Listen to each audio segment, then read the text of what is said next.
بسم اللہ الرحمن الرحیم وبہ نستعین اما بعد۔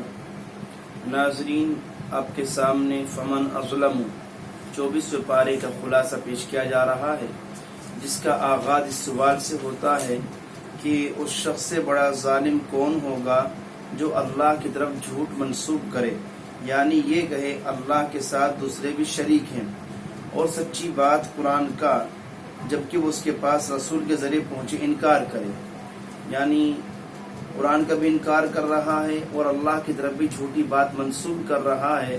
اس سے بڑا ظالم کون ہو سکتا ہے؟ کیا کافروں کے لیے جہنم میں ٹھکانہ نہ ہوگا؟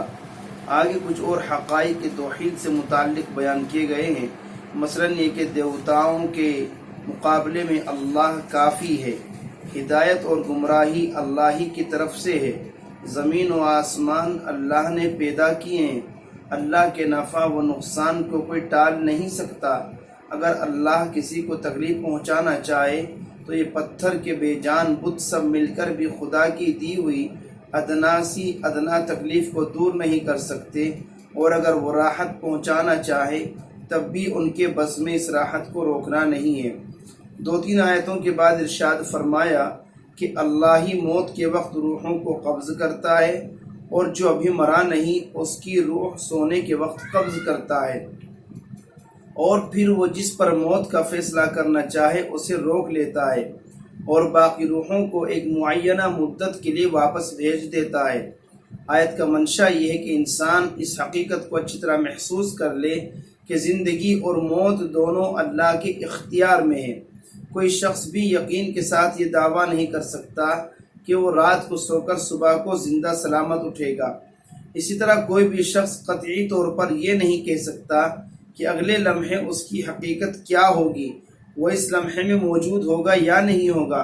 بہرحال یہ صورت اسی طرح کے مضامین پر مشتمل ہے جس میں ان لوگوں کو خدا کی قدرت و اختیار سے تعلق رکھنے والی بے شمار حقیقتوں سے روشناس کرایا گیا ہے۔ یہ حقیقتیں بالکل بدیہی ہیں اور معمولی سی عقل رکھنے والا انسان بھی ان کو محسوس کر سکتا ہے، مگر مشرکین ہیں کہ بتوں ہی کو سب کچھ سمجھتے ہیں۔ ان کی کم عقلی کا عالم یہ ہے کہ وہ بتوں کو یہ سمجھ کر پوچھتے ہیں کہ یہ اللہ کے یہاں ان کی سفارش کریں گے، حالانکہ ان کے اختیار میں کچھ بھی نہیں اور نہ وہ کسی بات کی عقل رکھتے ہیں۔ آپ فرما دیجئے کہ شفاعت کلی طور پر اللہ کے دائرۂ اختیار میں ہے، وہی آسمان اور زمین کا مالک ہے اور اسی کی طرف واپس جانا ہے۔ چند آیات کے بعد ان لوگوں سے خطاب ہے جو ایمان قبول کرنے کے معاملے میں تذبذب کا شکار تھے۔ ان کا خیال تھا کہ ہم اتنے گناہ کر چکے ہیں، ایمان لانے سے معاف ہوں گے یا نہیں ہوں گے۔ ایسے ہی لوگوں کے سلسلے میں ارشاد فرمایا، آپ میری طرف سے کہہ دیجئے، اے میرے بندو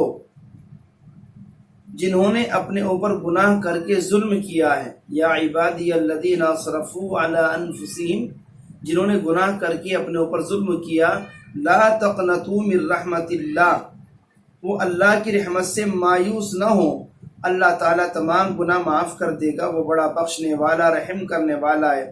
بس شرط یہ ہے کہ تم اپنے رب کی طرف لوٹ آؤ اور اس کی اطاعت قبول کر لو، اس سے پہلے کہ تم پر عذاب آ جائے، پھر تمہاری کوئی مدد نہ ہو سکے گی، اور اپنے رب کی طرف سے نازل کردہ کتاب قرآن مجید کے بہترین احکام کا اتباع کرو، اس سے پہلے کہ تم پر اچانک عذاب آ جائے اور تمہیں اس کا احساس بھی نہ ہو۔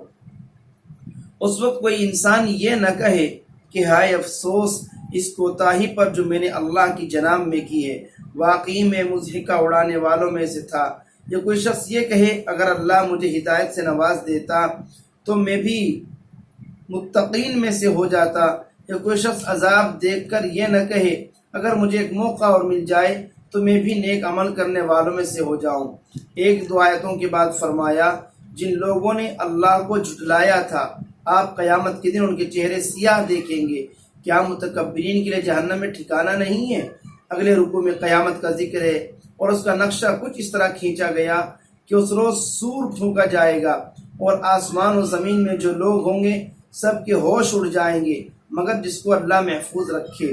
پھر دوبارہ سور پھونکا جائے گا تو اچانک سب اٹھ کر دیکھنے لگیں گے اور زمین اپنے رب کے نور سے روشن ہو جائے گی، نامہ اعمال رکھ دیا جائے گا، پیغمبر اور گواہ حاضر کیے جائیں گے، لوگوں کے درمیان حق و انصاف کے ساتھ فیصلہ کیا جائے گا اور ان پر کوئی ظلم نہ ہوگا، ہر شخص کو اس کا پورا بدلہ دیا جائے گا۔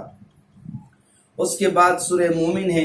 اس صورت میں توحید کا بیان بھی ہے، اور جو لوگ مجادلے پر آمادہ تھے ان کو خبردار کیا گیا ہے کہ وہ اب بھی باز آ جائیں، موقع ہے، ورنہ دنیاوی عقوبت بھی برداشت کرنی ہوگی اور آخرت کا عذاب تو ملنا ہی ملنا ہے۔ سورت کی ابتدا اللہ تعالیٰ کی ان صفات سے ہوتی ہے کہ وہ زبردست ہے، سب کچھ جاننے والا ہے، گناہ معاف کرنے والا، توبہ قبول کرنے والا، سخت سزا دینے والا ہے، اور بڑے فضل و کرم والا ہے، کوئی معبود اس کے سوا نہیں، اسی کے پاس واپس جانا ہے۔ آگے ان لوگوں کا ذکر ہے جو قرآن مجید کی آیات کا انکار کرتے ہیں۔ پھر فرمایا جو فرشتے عرش کو اٹھائے ہوئے ہیں اور جو اس کے ارد گرد ہیں وہ سب اپنے رب کی حمد کے ساتھ تسبیح کرتے ہیں اور اس پر ایمان رکھتے ہیں اور اہل ایمان کے لیے دعائیں مغفرت کرتے ہیں۔ اے ہمارے رب، تو اپنی رحمت اور علم سے ہر شے کا احاطہ فرمائے ہوئے ہے، بس ان لوگوں کو بخش دے جنہوں نے توبہ کی اور تیرے راستے کی پیروی کی، اور انہیں دوزخ کے عذاب سے بچا لے۔ آخرت کی ہولناکیوں کے بیان کے بعد اس عذاب کا ذکر ہے جو کفر کی پاداش میں مختلف قوموں کو دیا گیا، خاص طور پر حضرت موسیٰ علیہ السلام اور فرعون کا قصہ بطور عبرت بیان کیا گیا۔ ضمناً حضرت یوسف علیہ السلام اور ان کی قوم کا بھی ذکر آیا۔ اس کے بعد سرکار دو عالم علیہ السلام کی تسلی کے لیے ارشاد فرمایا کہ حقیقت یہ ہے ہم اپنے رسولوں کی اور ایمان لانے والوں کی مدد دنیاوی زندگی میں بھی کرتے ہیں اور اس وقت بھی کریں گے جب گواہ کھڑے ہوں گے۔ اس دن ظالموں کو ان کی معذرت سے کوئی نفع نہیں ہوگا، ان پر لعنت کی جائے گی اور ان کے لیے بدترین ٹھکانہ ہوگا۔ آگے فرمایا کہ آسمانوں اور زمین کی تخلیق انسانوں کی تخلیق سے بڑھ کر ہے، لیکن اکثر لوگ آشنا نہیں ہیں۔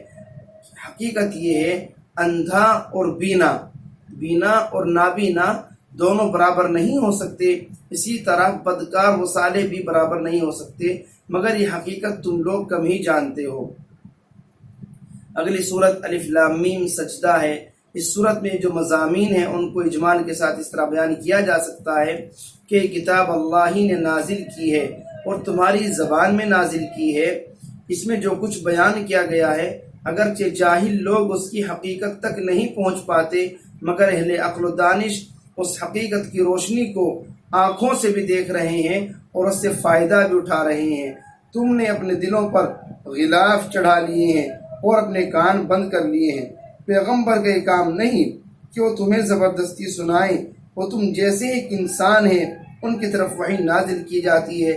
زکوٰۃ ادا نہ کرنے والوں کے لیے فرمایا گیا جو زکوٰۃ ادا نہیں کرتے وہی تو آخرت کی بھی منکر ہیں۔ آگے اللہ تعالیٰ نے زمین کی تخلیق کے سلسلے میں فرمایا کیا تم اس خالق کے دو جہاں کا انکار کرتے ہو اور دوسروں کو اس کا شریک و سہیم ٹھہراتے ہو، جس نے زمین کو 2 دن میں بنا دیا، وہی تو تمام جہانوں کا رب ہے۔ اس نے زمین کے اوپر پہاڑ بنائے، اس میں برکتیں رکھیں، اس میں رزق کا سامان رکھ دیا، پھر وہ آسمان کی طرف متوجہ ہوا جو اس وقت محض دھواں تھا۔ اس نے آسمان اور زمین سے کہا وجود میں آ جاؤ، خواہ تم چاہو یا نہ چاہو۔ دونوں نے کہا ہم آ گئے، فرما برداروں کی طرح۔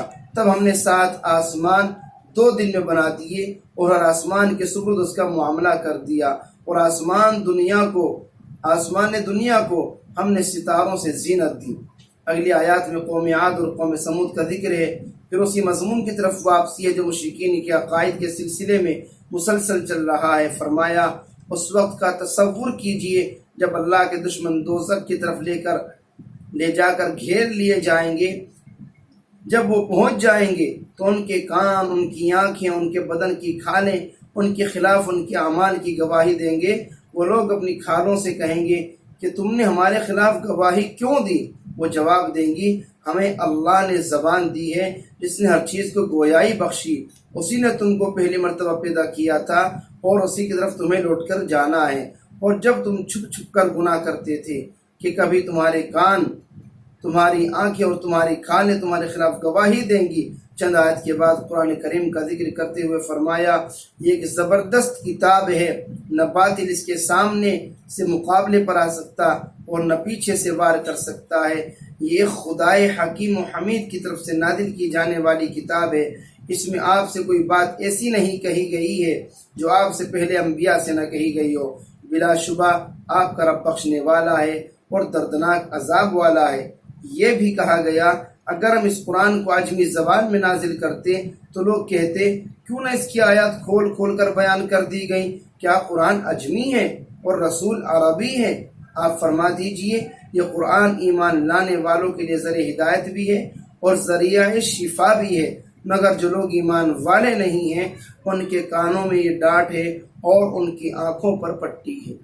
یہ خلاصہ ہے 24ویں پارے کا۔ کل سے انشاءاللہ 25واں پارہ آپ کے سامنے پیش کیا جائے گا۔ اللہ ہم سبھی کو قرآن مجید کی تعلیمات پر عمل کرنے کی توفیق بخشے، آمین۔ وما علینا الا البلاغ